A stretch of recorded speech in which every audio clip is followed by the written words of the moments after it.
All right, so welcome to the Agile International Coaching Meetup. It is my pleasure to present one of our Agile International Conference speakers, the dream team, I'm going to call them, of mother and daughter. We got Geri, we got Kayla, and I'm going to pass it on to you guys so that you guys can give everybody, the story of your amazing background and the amazing learnings that we're going to share from you today. Thank you so much.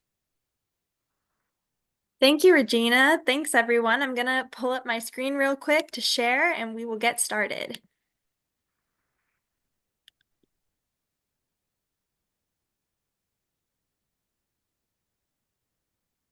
All right. Can everybody see okay? Yep. All right. Good. Well, hi, everyone. Thank you so much for having us. There's a lot of friendly faces, a lot of friends, new people excited to meet you, excited to talk today and discuss Agile journeys. We are a mother-daughter team, so we're going to introduce ourselves in just a minute, but just wanted to thank everybody for the warm welcome and for being here. We're really excited to give this talk for the second time. We had given this back in March at the Agile International Conference and excited to bring it to you here tonight. All right, so diving right in, we want to talk about our session goals and outcomes. The first one being to explore multi-generational dynamics in Agile, right? So today we are in a multi-generational workforce. Different generations, different groups of people are working together all the time. So our first goal is to kind of explore that. And then, of course, to foster open dialogue and storytelling. So storytelling is in the title of our talk. We think it's a great way to learn from each other. And so we encourage everyone tonight, like we want this to be, laid back, and we want you to be able to share like your thoughts and your stories too. So if at any point during the talk, you want to add something, maybe you could put a hand raise, and maybe Allie, if you wanted to monitor the hand raises and kind of stop me if you see one, we're happy to stop and take questions as we go. And there's also going to be times where we're asking you guys what you think. Definitely feel free to like unmute and contribute to the discussion. I think that's what makes this super fun every single time.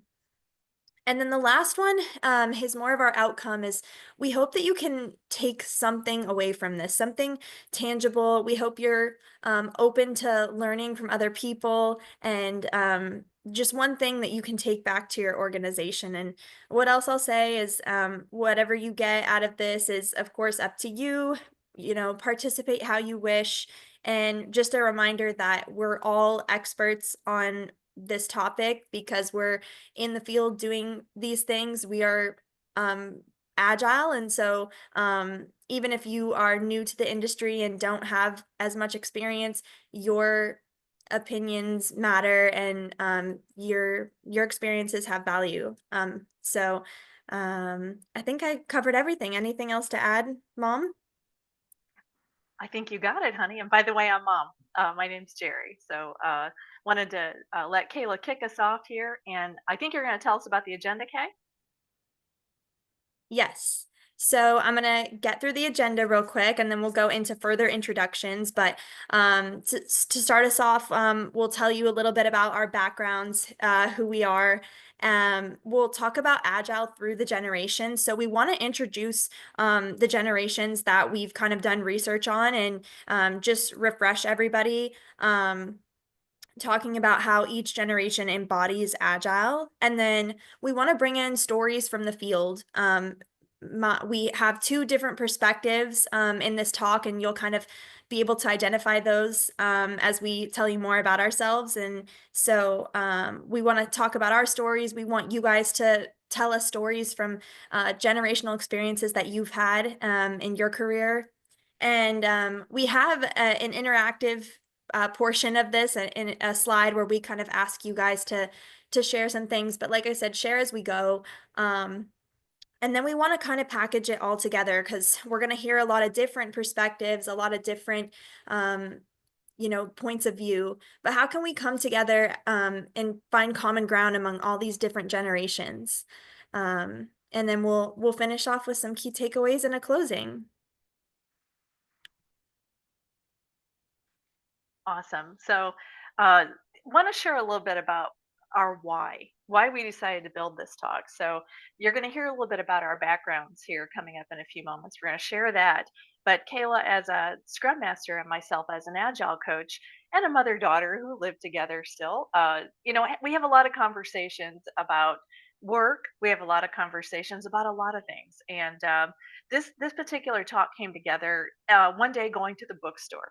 So one of Kayla's favorite places to go is the Barnes and Noble here in town. We live near West Palm Beach, by the way. So we were in the car and got walked in the bookstore, and Kayla usually goes one way, I go the other, and Kayla stopped and she paused, and this was very early on when she first took her Scrum Master role, and she said, "Mom, I'm wondering if there are some books that will help me figure out better ways to work with the different generations in the workforce." And that's how this got started.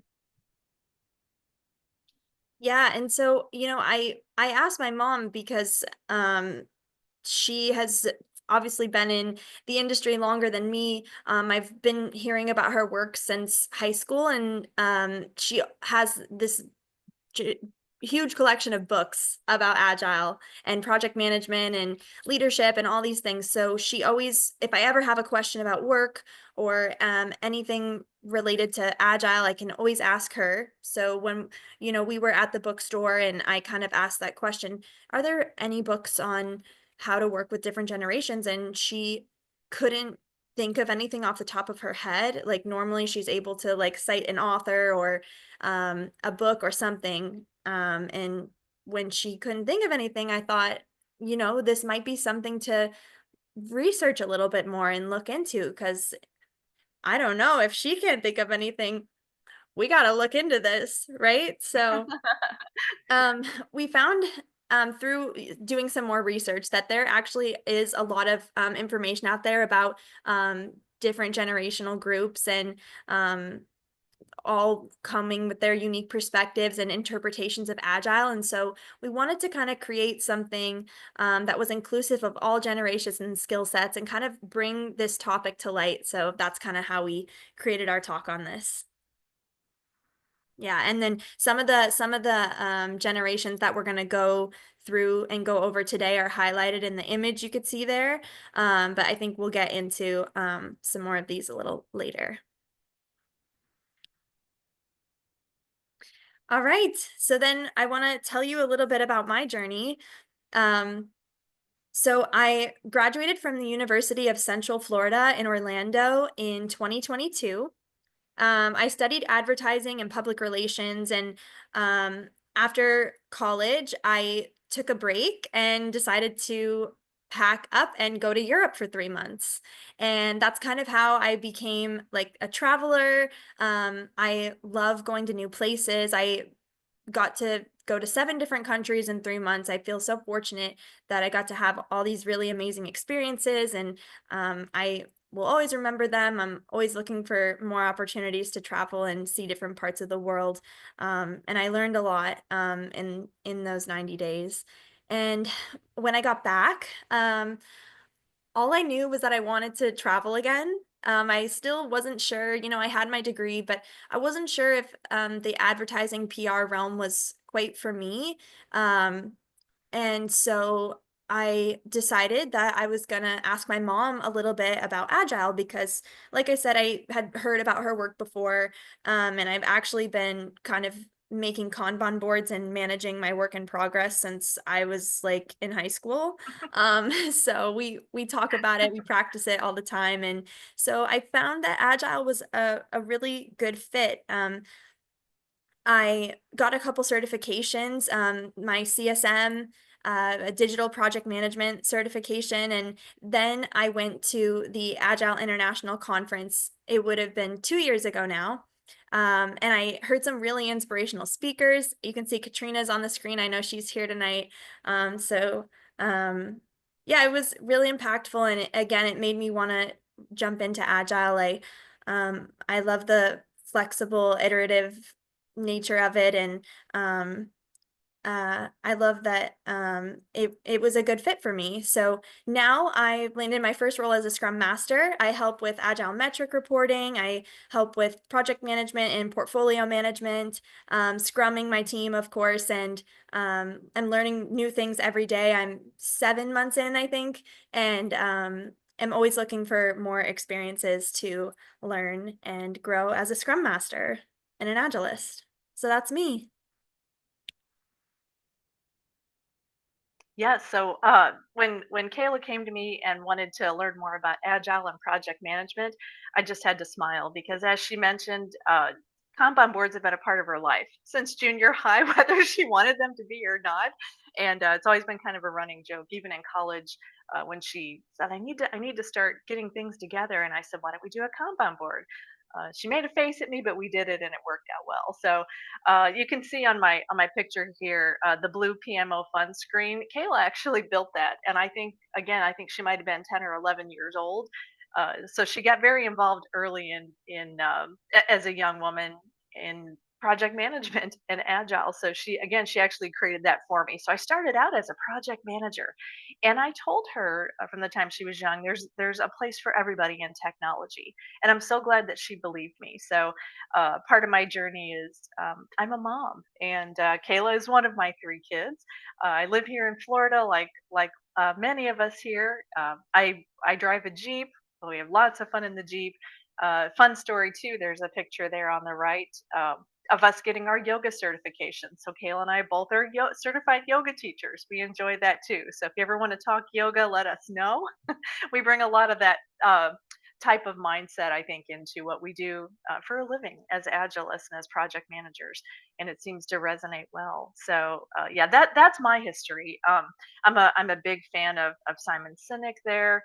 Uh, Again, I love being an agile coach, and I think it truly shows when you do something for a living, and you really enjoy coming and sharing information and knowledge anytime you get an opportunity with folks like yourselves or at Rick and Regina's conference. I went to their first one several years ago and got to speak at their second one, so I was just delighted.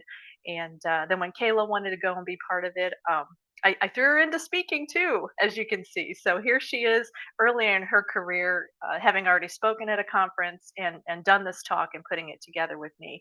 I also have been part of different diverse parts of organizations. So I was a global strategic leader and recruiter for a large financial services company here for women in leadership. I also traveled around and presented workshops in person where we would establish women in leadership communities along with product owner communities in person. So I'm a big believer in communities. In my current role, I actually started an agile coaching community. This is probably about my second or third one over the last several years, and we've got over 150 coaches globally that are part of that. So that's something that I'm really proud of, really excited. So it was just a natural fit to come and share all of this with you too. So a lot of what we do is about community and people learning from each other. So thanks for getting to know me and also Kayla just a little bit. And Kayla, I think we'll move on then.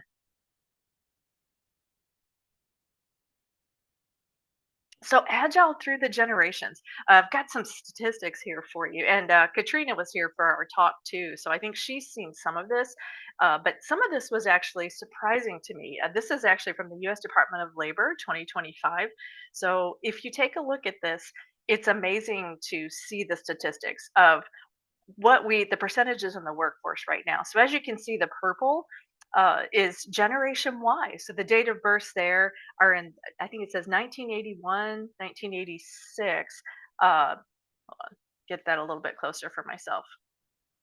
Yes, 1981 to 1996 is Generation Y. That's the largest percentage of the workforce right now. Give me a thumbs up or wave if you want, if you're Generation Y.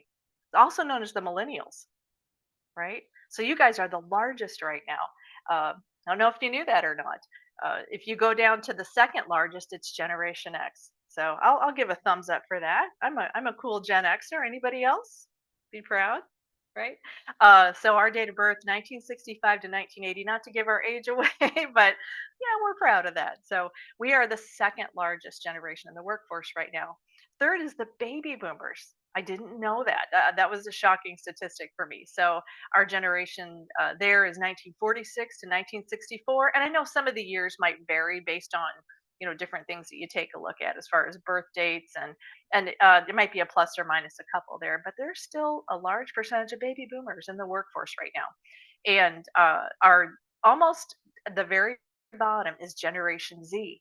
Give me a wave for that, Kayla. I know you're one of those.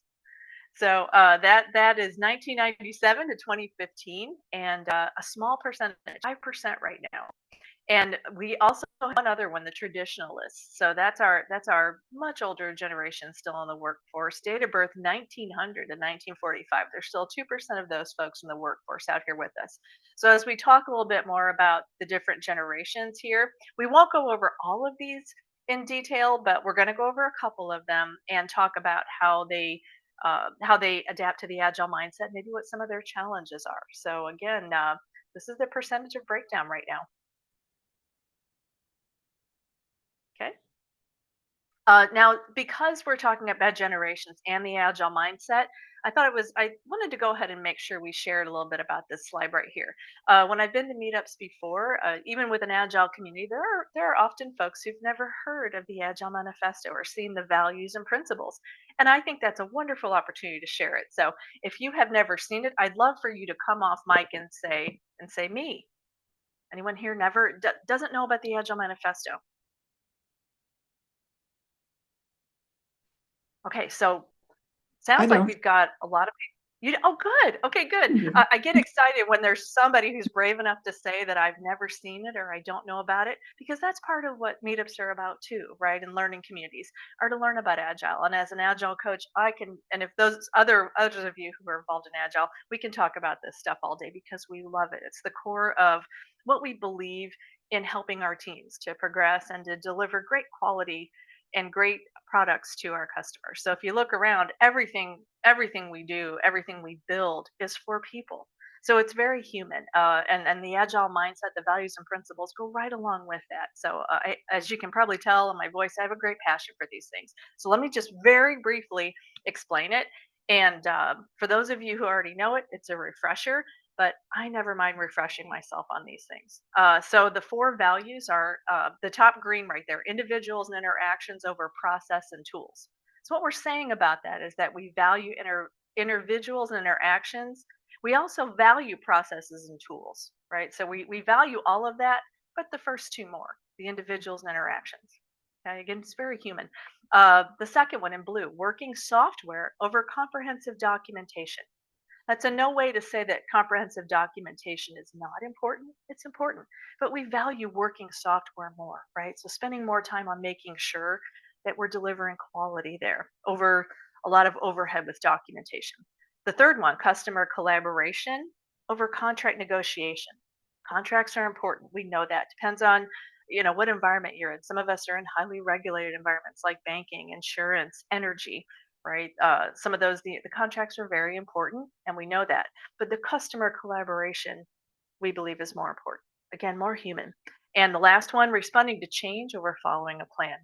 Agile loves plans. Maybe you've heard that said. So we do love having a plan in Agile, but being able to respond to change and adapt, we believe, is more important. So that's that. And I won't go over all of the principles, but you can see some really great things here. Customer satisfaction up there on the top, changeability, time box delivery, right? It's not out there forever. We time box and we deliver incrementally. Collaboration, so important. Recognition of each other, of the work that we do, right? Doing things face to face. And again, we're going to see some of these things. Kayla's going to share some slides here in a moment about the different generations, and some of these principles. You're gonna see them maybe come up here or there, and how different generations adapt to them.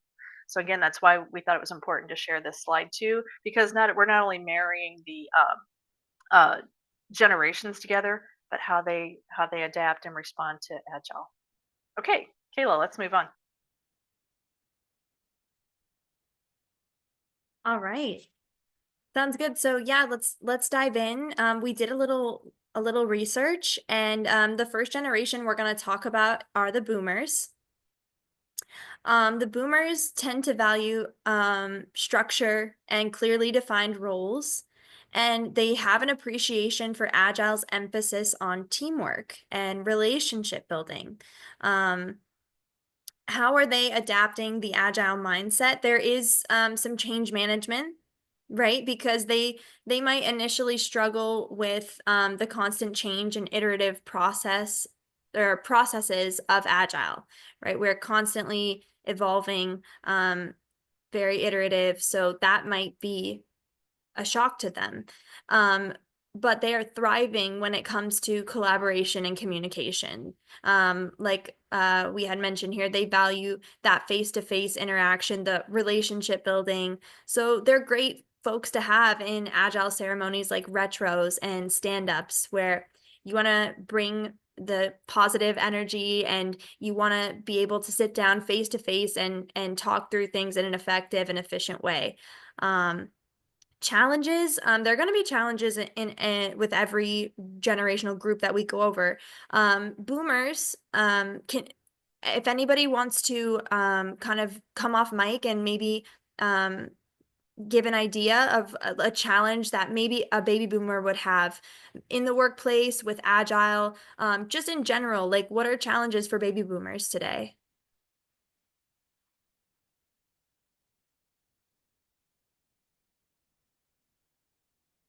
Working with younger partners. Your team members are younger. Yeah. Yeah, I think I would There. agree with that as well.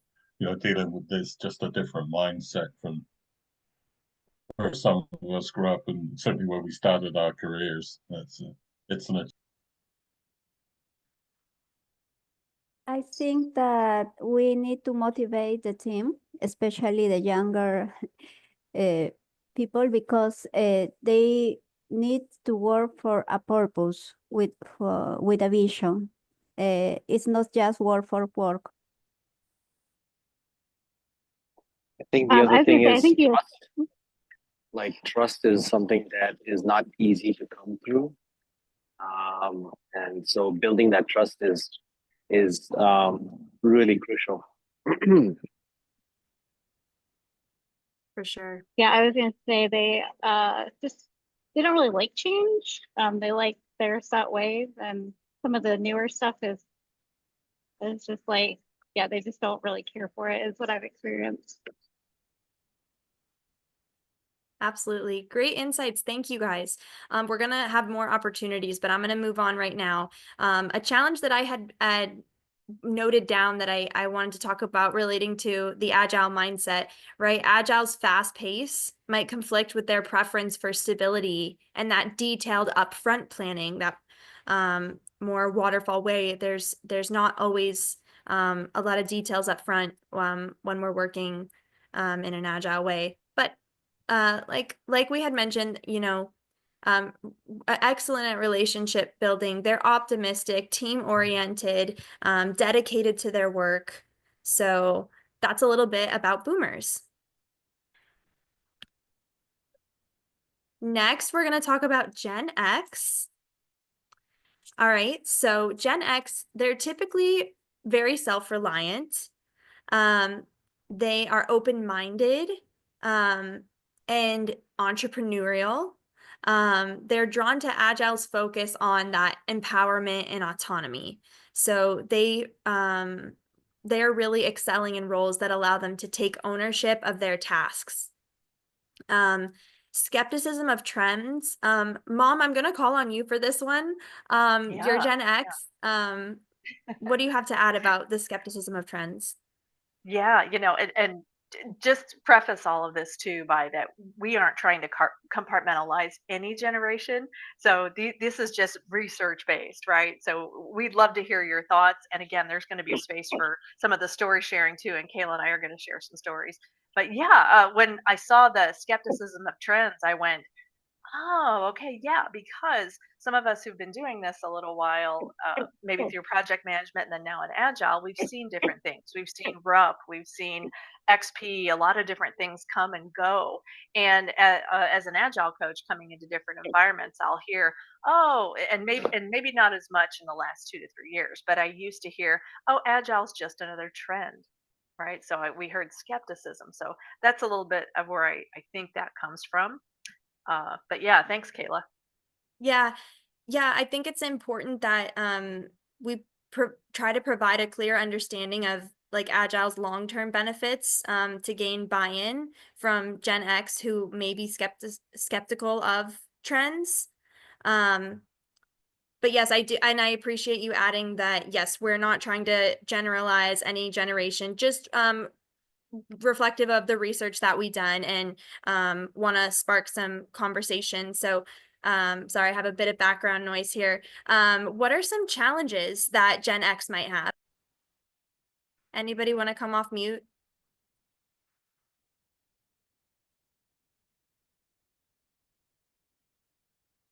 I think from the Sorry, definitely trust. oh, go ahead, Carl. Yes, sorry. Normally I face with this time generation is the trust that they have to give the opportunity to other ones to do things once that they know how to do things. That's normally, sorry, the way that I face that part. I'm in the border between the generations, so I know how to how feel that part. Yeah. Yes. You Yeah, agree? I was gonna add to that, like you mentioned, that more on the boomer side, less on the X. There is that whole thing about trust, and I think when you talk about empowerment, it's just that because they're not used to that style, they've worked in an environment where everything is about control, and so having to let go of the control and empower it's a significant change, and for them to sort of wean off and move over and to build that trust, and it's only through trust that we'll be able to do the empowerment. So it's a challenge that I've seen for sure. Yeah, thank you guys That's so much. enlightening. Any other challenges we want to call out for Gen X? Yeah, no, so because we're in the cusp of, we've been around for a while, we've got a certain level of experience, right? And we've gotten to a certain point, but then we're in that line where like, oh my goodness, all these new things are happening. So the being open-minded enough to, hey, we got to stay up with the trends. We're talking about new certifications, new methodologies, new degrees. So it's a challenge because we got to make that jump.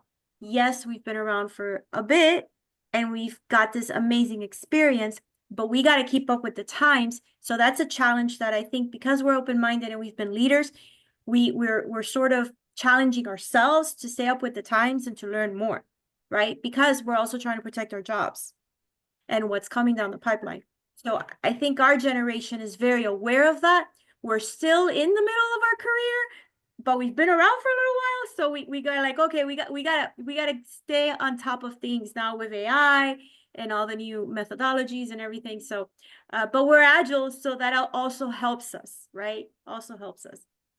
I hope that helps. Thank you. Yes, thank you so much. All right, yeah, and one thing that I had written down is that that embracing autonomy and really thriving as they work independently. A challenge that I identified is they might struggle with Agile's team dependency and collaborative framework, just because they value those individual achievements so much. But again, it's an opportunity where we can learn from each other, leverage each other, and get better through that. I think Oh, yeah. Saba wants to Yeah, Yeah, share Saba something. had her sorry. hand I can't Yeah, see yeah. who's raising their hand. I know. Actually, Kyla, you took the words right out of my mouth, right? Because I'm looking at like self-reliant, being competitive, independent, entrepreneurial, but now, you have to give them a lot of credit because now you throw them in the agile world and yet they're thriving and succeeding, but it's going to be an eternal battle, right? Saba, you can imagine the conversations this Gen X mom has had with her Gen Z daughter. Yeah. 100%. Yes, 100%. Yeah. Yeah. So well said, Kyla. You did take the words right out of my mouth. Thank you. Anyone else? I think for me, just a question that I would have is, So as we get older, does this change? Is there like a morphization that we go through to say, okay, now we've adapted differently? I'm just curious. Or are you stuck like this for the rest of your life? I don't know, just thoughts.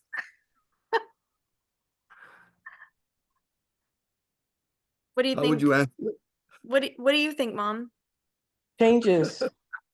I think and what I think we're going to see when you show the next couple slides of millennial and Gen Z and some stories that we're going to share, at least from my perspective, Rick, from us Generation Xers, and embracing the younger generations. They keep us young and they keep us on our toes. And I think you've got one at home too, if I'm not mistaken, or not at home, but yeah. This is what keeps me young and keeps me active and knowing that I need to continually adapt. Just my 2 cents. Yeah. Well, thank you. All right. I'm going to move on to our next generation. All right, we're talking about millennials. Millennials, through our research, like they were named digital natives. Obviously they are tech savvy and they value purpose-driven work and feedback, which is great. So that continuous learning aspect of Agile, the flexibility, that's all important and aligned with the Agile framework. How are they adapting the Agile mindset? Millennials have an eagerness to learn, and so they thrive in environments that offer that continuous learning and development opportunities. So, for example, retros or sprint plannings, where you're sitting down and brainstorming, they're natural contributors in these types of like design sessions, and very collaborative and innovative. Another couple things on here, bullets that I just want to call out: immediacy, keen on mobility, and socially vocal. But I feel like millennials can be like hot topics sometimes. What do you guys think are challenges that millennials might have?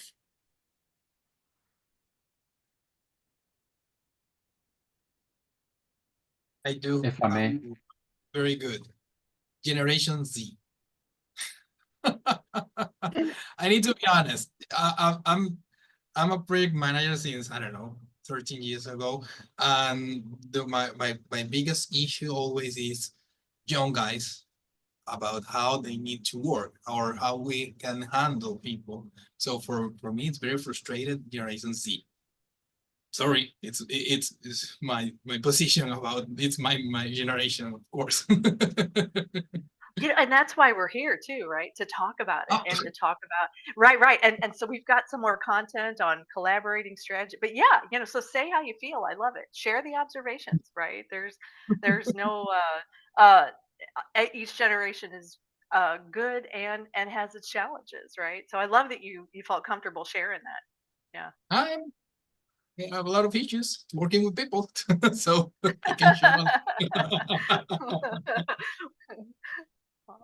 I find that one of the challenges that Generation Y faces in the working environment is like you said, we're technically advanced, right? And working on some teams, I find that a lot of the older ones are not so technically advanced. So I have to remember to not introduce a technology that is one of the newest technologies. And then if it's even if it's not new and it's been out for 20 years, I got to remember that that generation Xers, I got to show them how to work it. So sometimes that's a little challenging. Yeah, as a millennial, I would say that like, yeah, we were brought up like, getting the first cell phones and first computers and internet and everything's evolved. But like I'm finding that like I'm at an age where like technology, I'm like older and like technology is kind of like annoying sometimes. Like younger kids they just do too much. I'm like, and then another thing that I feel like we experience is a lot of like conflicting priorities because we kind of grew up, like playing outside and with a certain family structure, and that's changed so much. Where I'm like, as a mom myself, I feel like there's like a lot of like I'm having to change my mindset there. Yeah, I agree with that, Ashley. That's actually, to me, it kind of piggybacks off of what Regina has said. Like, you kind of mentioned it, like now the younger ones, they are using technology that we're not really accustomed to. So I find myself having to always be on the forefront, learning about the new technology, and of course to keep up with everyone, and of course, to try to make sure everybody else ahead of me is, can stay up with us as well, so I can train them. Yeah, we just started using AI at work and I was like a little skeptical. So I'm like, I feel like I'm getting older. And I have a 15-year-old son who is always on his phone or computer. And I'm just like, okay, go out and play. Isn't it something? Okay, let's take one more comment from. I love all these observations. Let's take one more comment from Raquel, who has her hand up, and then we'll move on. So I think we could talk about this stuff all day. Go ahead, Raquel. There is not so much of a comment, but an observation that we, the Gen Xers, are who normally sit back and wait and say to the in our heads with the Gen Ys, you will soon understand. And that is what I just heard from Ashley. Now she's thinking that the generations following her, it's the same way how we are looking at the millennials when they came on board and started working, or even as a parent or an aunt in my case, and you're like sitting back and saying, yes, when you get into the world, you will see. That's my observation. It's a cycle. I'm just gonna throw something in. When you see the 2-year-olds, they were born swiping. Exactly. You give a 2-year-old the phone and they just know how to swipe. I'm like, they were born swiping, like and they're two. I don't even know what that generation is called. Regina, there is a new technology developed that allows people to talk to their babies, and apparently the babies have been swiping inside the womb already. Oh my God. All right, Kayla, show us a little bit about Gen X, or who's next? Gen Z. Kayla, show us about Gen Z. Thank you guys. Yeah, great observations. Gen Z, I'm gonna dive in for the sake of time. We have a strong emphasis on purpose and inclusivity. We've grown up in a world of constant connectivity, and so that's made us into multitaskers. It's definitely made us curious.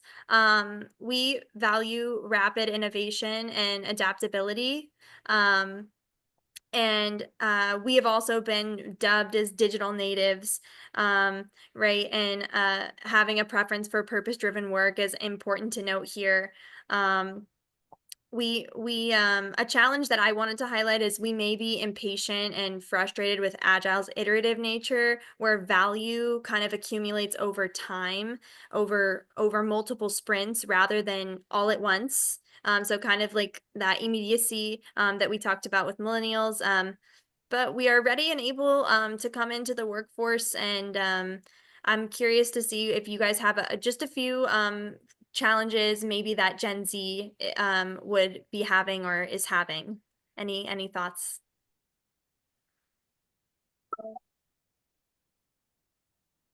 Mine is more so of a comment, and Sebastian kind of hinted onto it inside the chat, and I believe that Gen Zers and Gen Yers are misunderstood and judged easily. So kudos to you to have your mom to kind of like help you out and get your foot and your groundings in this industry, because I definitely think that we have some blockers, and we're judged for it. I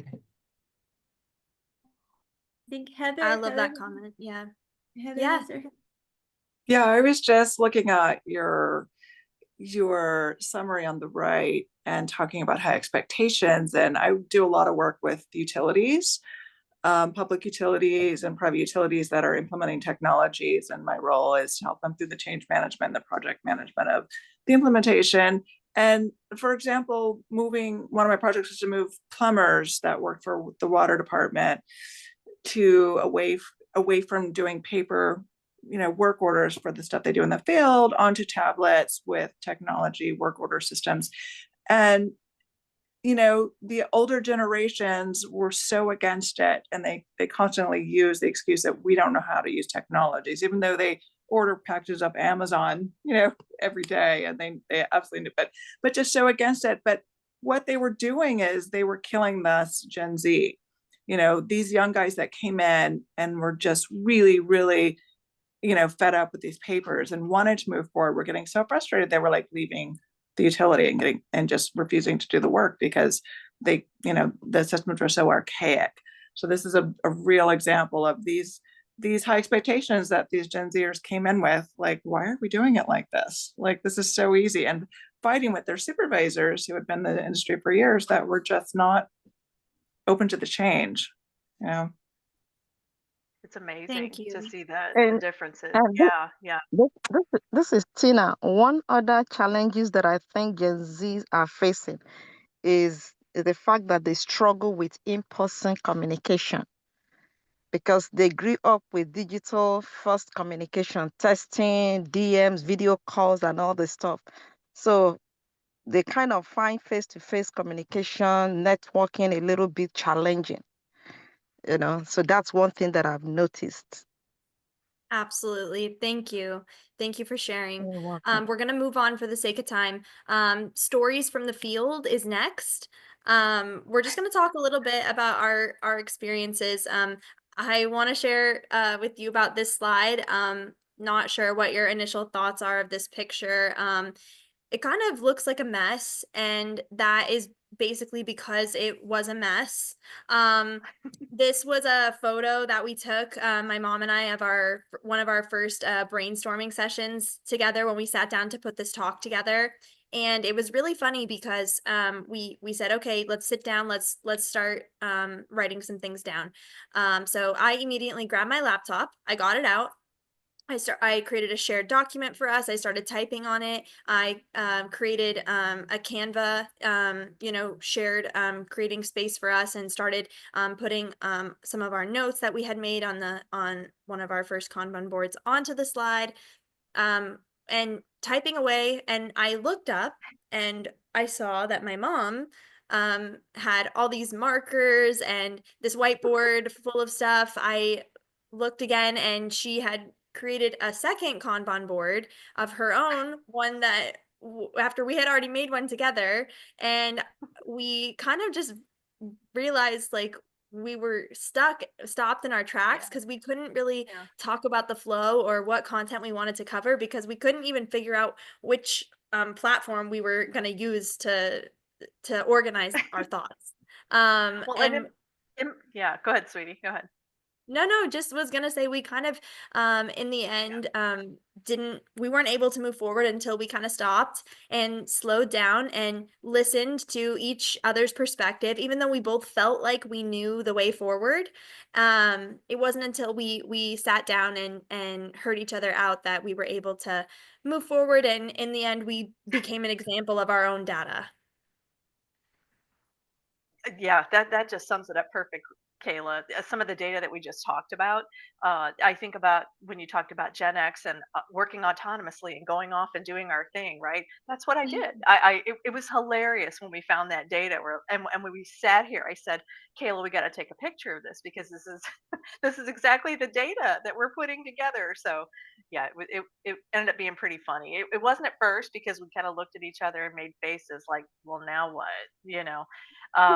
so yeah. So again, a product of our own data. Thank you, Kayla. I think that sums it up well.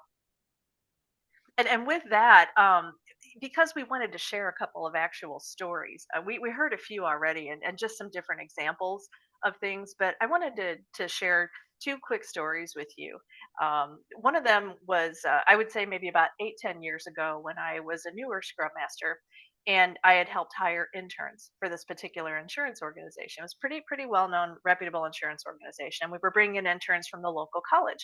So we interviewed 5, selected one young man, and again, he was a college student. So if it were today, he'd be a Gen Z. And his name was Adam, and he shadowed me for a little while. And Adam, the first couple of weeks, would go and get the whiteboard and want to set up the the laptop and set up the meetings. A couple weeks later, he started running some ceremonies and got some legs under him, and he was feeling really proud, and I was really proud for him. I got put on a very challenging project after that.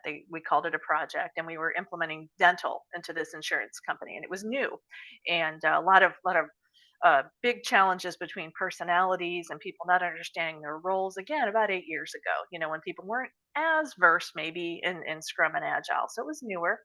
And after one really challenging meeting, Adam, who'd been my sidekick for about 3 months at this point, I was frustrated with some folks not being able to get along and communicate well. And after they left the room, Adam looked at me and he said, "You know what I think you need to do?" He said, and I don't mean to laugh. He said, "I think you need to work smarter, not harder." And I was so angry. And I don't know if any of you, again, some of us who've been around a little while, hearing that kind of advice from someone who was younger, it really aggravated me for, maybe a year or two. And it was not personal. And it took me some time to reflect and realize that this young man was, getting his bearings. He was under my tutelage. And then, in my opinion, was telling me what to do. Right. So I don't know if any of you have maybe had an experience like that. But to this day, I adore Adam, and I adore the reflection of that challenge at the time and how long it took me to work through that and realize that in working with younger generations and in mentoring them, mentorship is so important. Uh, that I'd let my ego get a little bit in the way and didn't take the opportunity to maybe have a conversation with him. I just got aggravated and walked away. So if you hear any of these stories and you reflect in your organization and think of some people, that's kind of what we want to do today. We want you to be thinking about maybe something in your organization and a story, and in sharing some of these stories, be able to reflect and take something good out of this, or something reflective, and go back to your organization, because we all need empathy. And for all the generations, we've heard a lot of different examples today. And the second one I'm going to quickly tell you is, this is just one that happened about 3 years ago. And I had a really fun Gen X colleague and I. We had offices right next to each other. We had kids about the same age, so we're both, again, Gen X. And we'd hired some interns, again, another intern group from a local college here in Florida. And they came in, and one day my colleague, I'll just say his name was Alex, using fake names, of course, but one of the interns walked by. He'd only been with us a couple months, and he was a developer, and he had on headphones, and he was walking through the hallway. So maybe some of you have seen that type of thing if you're in office, right? Where if you're Gen X and some of the younger generations come in and they're wearing headphones all the time, and they're maybe not communicating or talking as much. And this young man walked by. He had jeans on, and he was listening to his headphones intently. And my colleague felt like he should have been interacting. He said, "Look at these kids coming in, and they're not interacting, and they wear headphones, and they look sloppy."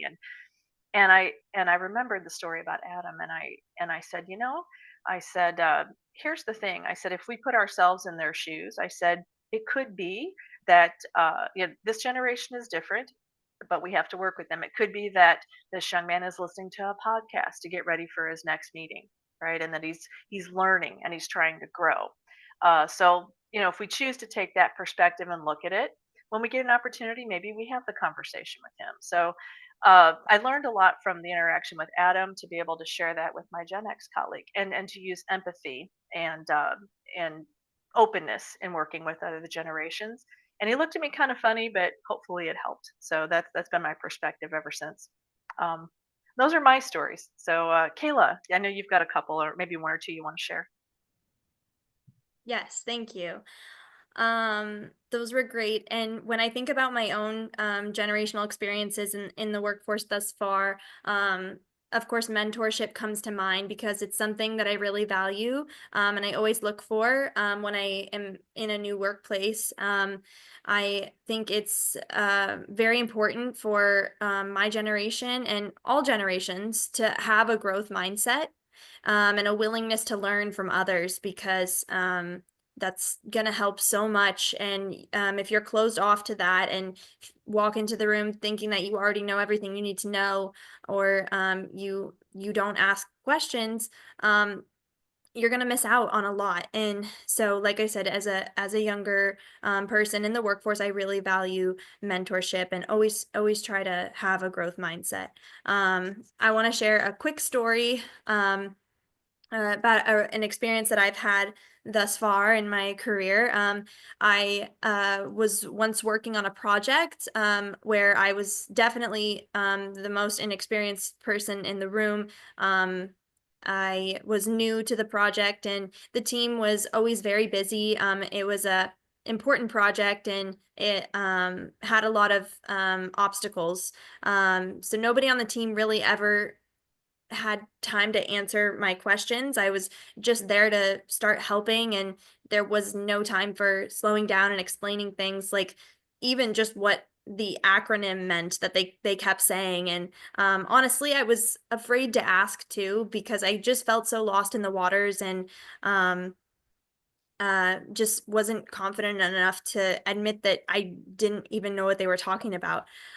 So one day we had a leader come into the meeting, and he was a couple levels up and was supposed to be briefed on where the project was at. And I was so shocked because this leader came into the room and started asking all these basic questions that I had been dying to know the whole time I had been helping with this project. I was just, like I said, too afraid to ask and felt so lost. So when he stepped in and just asked, what is the purpose of this project? Who is our customer and who is our target audience for this? I realized what he was doing was, one, getting clarity, because he was asking those questions. He was vulnerable enough to put himself out there and say, I don't know what the purpose of this is. He also, by asking those basic questions, helped everybody in the room who was on, understanding what this project was about, kind of align and come back to, what is the purpose? Like, what are we all here for? How can you explain this to me? And the last thing, I was, he did me a huge favor, because I was maybe never going to ask those questions. And he kind of taught me that it's okay to not know everything. Even if you're a leader 3 levels up, it's okay if you don't know everything. If you're somebody who's brave enough to ask the dumb questions, right? You might help out somebody in the room. You might help out the whole room. So I thought that was a great moment for that leader, and something that I really appreciated as a somebody who's new to the workforce, that vulnerability to ask basic questions and be a great example. And so then that kind of Kayla, takes us into our joint reflection. Yeah. What do you have, Mom? Yeah. Kayla, just in hearing your story, and I've heard it a couple times, because obviously we've rehearsed this and done this for the conference. But every time I hear it, it moves me as a Gen X, and maybe some of you who are older here. It gives me perspective on the things that you need in the workforce and how I can better help your generation and work with you all. And that's having empathy. I love that you shared vulnerability in that leader. And I don't know. What did you take from it, Kayla, in hearing the both? I just think when I think about like the joint reflection of these two different perspectives, I go back to, it's so important for both younger and more experienced older generations to have a willingness to learn. I think that, like, the thing we have on the slide here is learning never ends, and it's important to remember that we're all in different places in our journey, and by taking time to talk to people and get to know them, work together, you might learn something that you wouldn't have. So I think it's important to keep these things in mind, and working together is gonna be key. I like it. Okay. So now I don't know where we're at on time, Ali or Regina. We do have a little section here where we wanted maybe just 1 or 2 people to share a generational observation, and maybe even talk about how does it tie back to the Agile values that we talked about, right? So we have them on the slide here as kind of a reminder: individuals and interactions, customer collaboration, responding to change, Does anybody want to come off and share kind of like a generational observation? No, so I wanted to share something. Is just listening to everything we're talking about, right? And you guys are focusing on the generations and the differences in the mindset, right? And we know that Agile is a mindset. And so one of the key things for me when I got into Agile and became an Agilist was about the focus on the continuous improvement mindset. And so for me, it's like, okay, I think I already had that even before I learned what Agile was. But when we talk about being Agile, and those of us that are passionate about it, that continuous improvement mindset, regardless of the generation and regardless of the age, is the key thing that makes us successful and being able to shift and pivot, right, with the times. So that is, I'm going to make a statement. Agile is beyond generations. And now you're inspiring me here a little bit. So I think that's the wonderful thing about, the way that we work and the ways of working and the people coming together and the mindset of it, because Agile is also a culture transformation, which I think is beyond generations. I'm going to throw that in there because I think this has been a beautiful presentation here that you guys have put together. Thank you so much. Thank you. Thank you. Kayla, let's move on to common ground, and then we'll share a couple of those. So on the common ground, there are some great benefits of being part of a multi-generational team. And again, I'd like you to think about your organization right now, and people that you work with and that you're around, because I bet you've got them, right? We're all not the same age, and working with people the same age.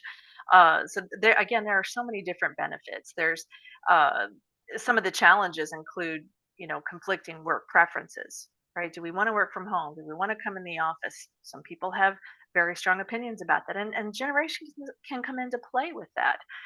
There can be work-life balance priorities.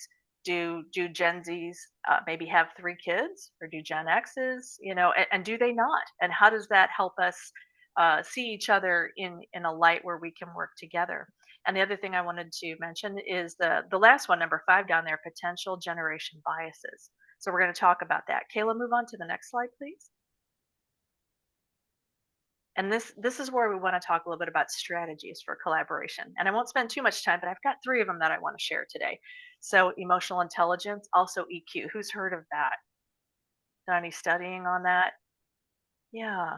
Yeah, especially if you're an Agilist, project manager, and if you're here to learn, you probably know a little bit about this. So self-awareness is really key, and it's the foundation of emotional intelligence. You see here empathy, self-awareness, social skills, motivation, self-regulation, right? We're not screaming at each other, right? At least we're trying not to. We're not perfect, we're human. But without self-awareness, you can't improve, right? So you can probably reflect back again as we're talking about these generational differences and stories. You can probably think of a time like I did with Adam on how I maybe could have handled that better. And again, we're not perfect, but this is just a strategy for collaboration that we wanted to bring up. Kayla, let's go to the next slide, please. Feedback helps, right? This is how you develop it. I put a couple books here and some references, but another one, of course, is Travis Bradberry. You guys have probably heard of that one, right? Emotional Intelligence by Dr. Travis Bradberry. There are ways to explore emotional intelligence, how you can use it. A few different ways you can start improving your self-awareness today. I've got a couple tips right here for you, some takeaways. Practicing mindfulness. What does that mean, right? That means centering yourself, being in the quiet, and thinking about it. Yeah. Uh, Seeking feedback. Kayla, how did you think about how I did today? That kind of thing. And seek it from people that you admire and that you trust, right? And take it in. And you don't have to, all feedback that comes in is not something you have to take in, but the challenging feedback actually can teach you a lot too. So consider the source also. Do personality tests. We know about Myers-Briggs and some of those. And there's controversy on whether those are, point in time in the moment or whether they're reflective of who you are. We can probably deduct that it doesn't tell you exactly who you are, but it's a point in time and something that you can do to help self-reflect.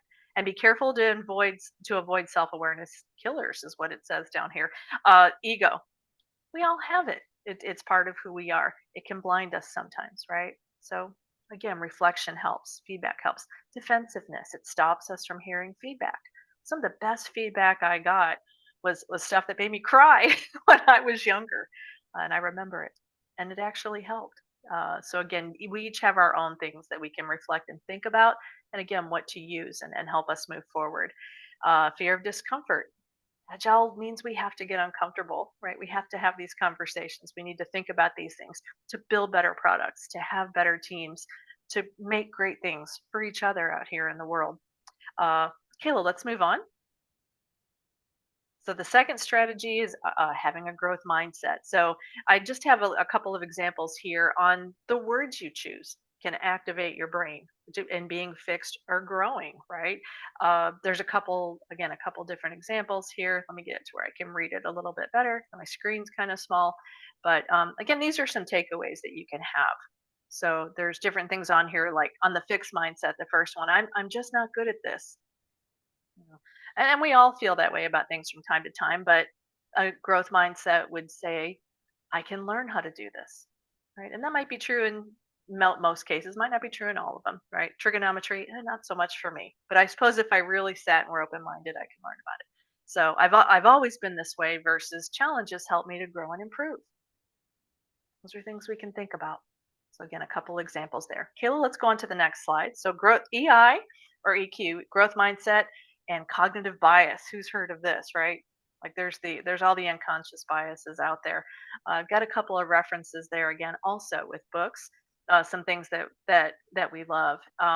Cognitive bias is a systematic deviation from logic, from optimal, rational, reasonable thought and behavior. And that's Rolf Dobelli's from The Art of Thinking Clearly, which I do have there as a reference.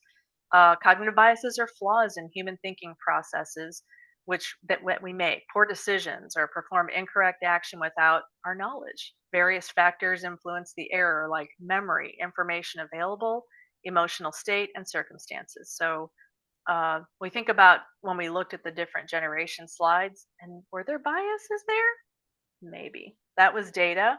But again, it's all stuff that we can think about and reflect and use as strategies for collaboration. And Kayla, let's go ahead and move on there.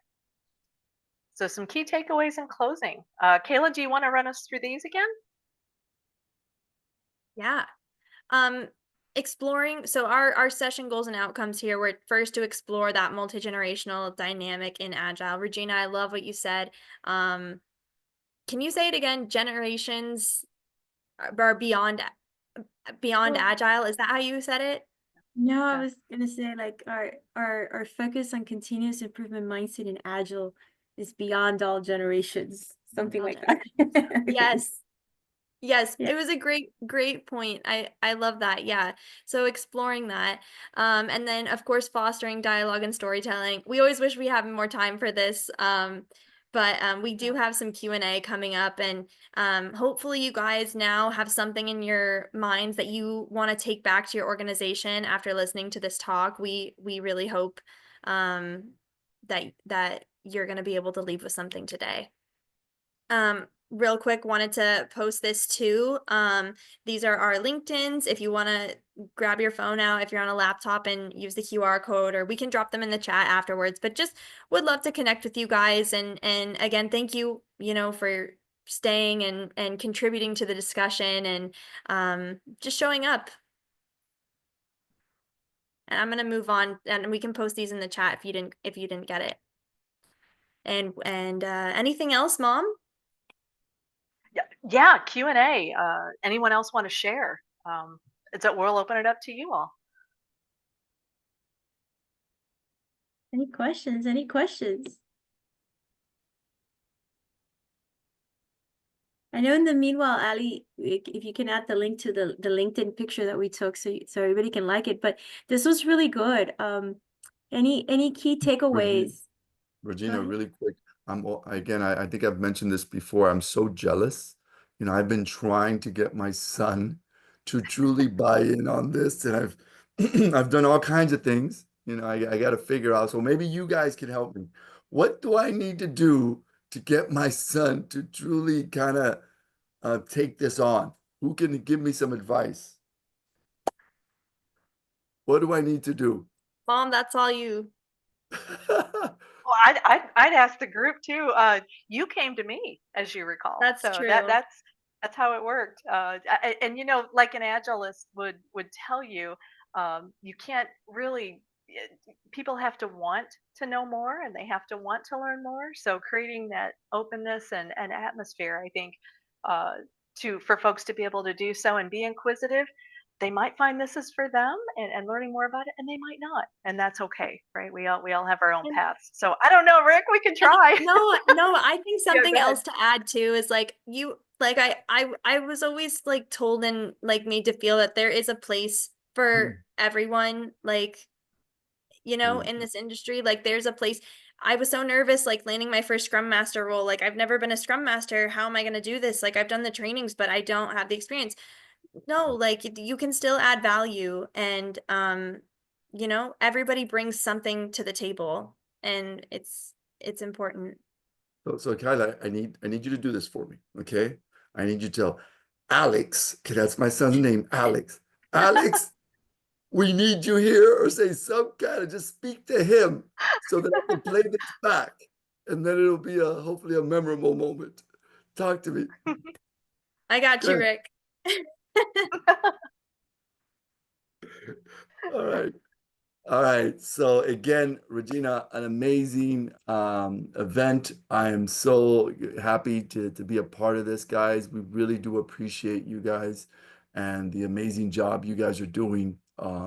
Regina, I know we have a LinkedIn post. I don't know if we did that already. It's on the chat. Is it going viral? Is it going viral? That's Oh what my I need. goodness. No? We always have a competition, Rick, to see who can click and like it first. I don't know who's first. I don't know, Regina. Let's see. Let's see. And I want some comments.